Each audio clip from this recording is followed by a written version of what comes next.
Hello Yara. So in this video we are going to talk about functions in JavaScript के JavaScript में functions क्या होते हैं। पिछली वीडियो में हमने loops के बारे में पढ़ा, इसमें हम functions के बारे में पढ़ेंगे। तो सबसे पहले हम देखते हैं इस वीडियो में हम क्या क्या कवर करेंगे। हम देखेंगे कि हम फंक्शन यूज़ क्यों करते हैं, फंक्शन क्या होते हैं, उनका सिंटैक्स क्या है, पैरामीटर्स और आर्ग्यूमेंट्स में क्या फ़र्क है, फिर रिटर्न टाइप फंक्शंस किस तरह लिखे जाते हैं, एरो फंक्शन जो कि ES6 यानी कि जो नई जावास्क्रिप्ट है उसमें इंट्रोड्यूस हुए हैं, तो एरो फंक्शंस क्या होते हैं ये हम सीखेंगे। तो सबसे पहले हम देखते हैं वाई वी यूज़ फंक्शंस।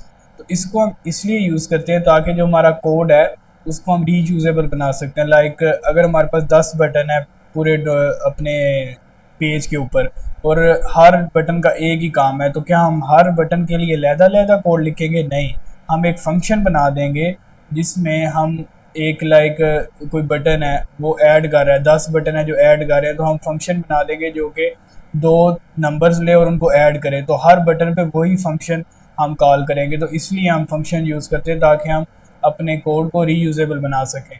तो फंक्शंस होते क्या है? फंक्शंस एक ऐसा कोड पार्ट होता है जो कि रिपीटेबल होता है, लाइक हम उसको जहाँ चाहें कॉल कर सकते हैं अपनी मर्ज़ी के मुताबिक, तो इनको हम कहते हैं फंक्शंस। तो अगला क्वेश्चन है सिंटैक्स ऑफ फंक्शन के फंक्शंस का सिंटैक्स क्या होता है। तो हम चलते हैं VS कोड पे और समझते हैं फंक्शंस का सिंटैक्स क्या होता है। तो इसमें मैं लिख रहा हूँ फंक्शन। हम पहले लिखेंगे फंक्शन जावास्क्रिप्ट में, उसके बाद लिखेंगे फंक्शन का नाम कोई भी, यानी कि जो यूज़र डिफाइन करता है वेरिएबल जिसे हम कहते हैं, तो मैं सम लिख रहा हूँ। उसके बाद पैरामीटर्स आते हैं जो हम इन ब्रैकेट्स में लिखेंगे, उसको मैं बाद में समझाता हूँ। पहले मैं ये बता देता हूँ सम। उसके बाद ये सम कर रहा है, ये रिटर्न करेगा रिटर्न 2+3। और अगर हमने इस फंक्शन को कॉल करना हो तो हम लिखेंगे सम और ये इस तरह पैरेंथेसिस डाल के ये कॉल होता है। तो हम देखते हैं कि ये हमें क्या देता है वैल्यू। इसको कंसोल पे प्रिंट करते हैं, let a is equal to some log some. तो इसको हम इंस्पेक्ट कर रहे हैं और कंसोल पे जाके देखते हैं ये क्या मुझे दे रहा है। तो यहाँ पे देखें ये एक फंक्शन ही प्रिंट कर रहा है, ये कुछ वैल्यू नहीं दे रहा, ऐसा क्यों? तो इसको हम समझते हैं दोबारा से, क्योंकि हम इसी को प्रिंट कर रहे हैं, ए प्रिंट नहीं कर रहे। ए प्रिंट करेंगे तो हमें वो वैल्यू ला के दे देगा। पहले उसने इस तरह क्यों किया? क्योंकि मैं इसी फंक्शन को प्रिंट कर रहा था, तो ए वैल्यू में ये स्टोर है सम फंक्शन, तो ए प्रिंट किया तो उसकी वैल्यू आ जाएगी जो मैं लिखा है 2+3=5।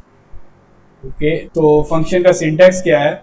सिंटैक्स का ये हम फंक्शन लिखेंगे, वेरिएबल का नाम, और उसके बाद अपना जो भी ये ब्लॉक ऑफ कोड है, ये कोड एग्जीक्यूट होगा फंक्शन का तो वो लिखेंगे। तो ये होता है सिंटैक्स ऑफ फंक्शन। उसके बाद हम देखते हैं हमने क्या करना है। उसके बाद है पैरामीटर्स वर्सेस आर्ग्यूमेंट्स। अच्छा, ये भी एक इम्पोर्टेंट चीज़ है समझने के लिए कि पैरामीटर्स और आर्ग्यूमेंट्स क्या होते हैं। पैरामीटर्स वो चीज़ होते हैं जो हम फंक्शन में यहाँ पे डिफाइन करेंगे, यहाँ पे ये पैरामीटर्स की जगह है। और आर्ग्यूमेंट्स वो चीज़ होती है कि जो यूज़र या फिर जब हम फंक्शन कॉल करते हैं, जैसे मैंने अभी कॉल किया फंक्शन को लाइक इस तरह सम, तो मैं यहाँ भी दे सकता था 2+3, लेकिन यानी लाइक 2 और 3। तो ये जो वैल्यू पास होती है इसको हम आर्ग्यूमेंट्स कहते हैं। जो फंक्शन लेता है वो पैरामीटर्स होते हैं, जो वैल्यू पास होती है फंक्शन को वो आर्ग्यूमेंट्स होते हैं। तो ये आपने याद रखना है। तो मैं इसको दिखा देता हूँ कि इस तरह हम पैरामीटर लेंगे। मैं इधर पैरामीटर ले रहा हूँ ए और बी को, और रिटर्न करूँगा a+b, ताकि ये कोड रिपीट हर बार 2+3=5 ना दे। तो अब मैं आपको दिखाता हूँ, मैं कॉल करके let a is equal to some function, और उसमें आर्ग्यूमेंट्स दूंगा 5 और 6, और इसको मैं लॉग करके आपको दिखाता हूँ ए। तो ये मुझे क्या दे रहा है? 5 और 6। अब हो क्या रहा है इसको थोड़ा कुछ समझिएगा, मैं आपको समझाता हूँ।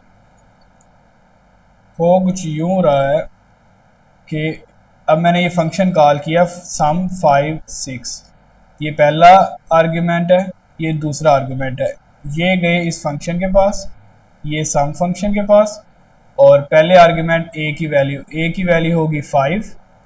उसके बाद दूसरा आर्ग्यूमेंट गया बी के पास और बी की वैल्यू होगी 6, और मैंने रिटर्न किया हुआ है ए की वैल्यू आ गई 5 और बी की वैल्यू आ गई 6। तो इन दोनों को जमा करेगा 5 प्लस 6, तो ये मुझे वैल्यू ला के दे देगा 11।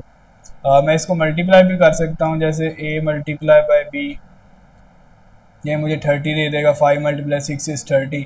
तो इस तरह हम फंक्शंस बनाते हैं। उम्मीद करता हूँ आपको पैरामीटर्स और आर्गूमेंट्स की समझ आई होगी। इस तरह हम लिखते हैं पैरामीटर्स और आर्गूमेंट्स। उसके बाद है रिटर्न टाइप।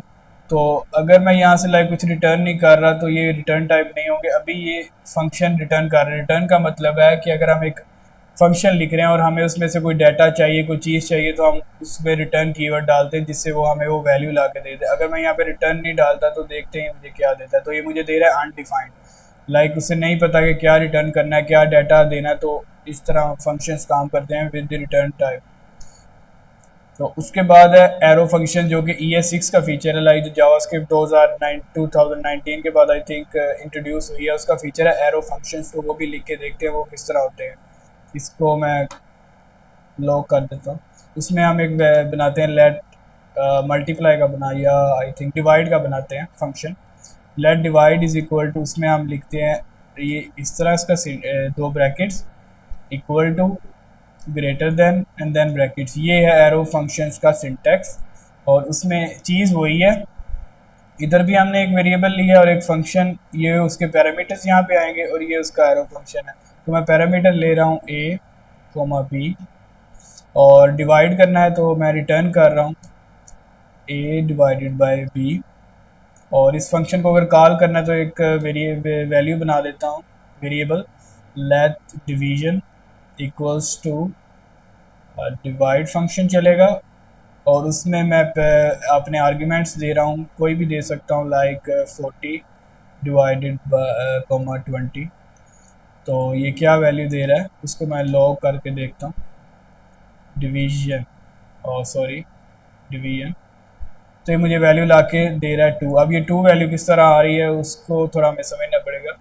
जैसे मैंने पहले कहा, ये 40, ये है a की वैल्यू, ये है b की वैल्यू, ये a के पास चला गया वैल्यू, ये b के पास चला गया, और उसके बाद ये a है और ये b। तो क्या होगा, 40 डिवाइडेड बाई 20 इक्वल्स टू 2। तो इस तरह हमारे पास वैल्यू आ रही है 2। तो ये हमारे पास है रिटर्न टाइप फंक्शन। जावास्क्रिप्ट में और भी काफ़ी हैं, लाइक इनोनमस फंक्शंस और भी चीज़ें हैं, लेकिन अभी तक के लिए आई थिंक इतना काफ़ी है हमारे लिए।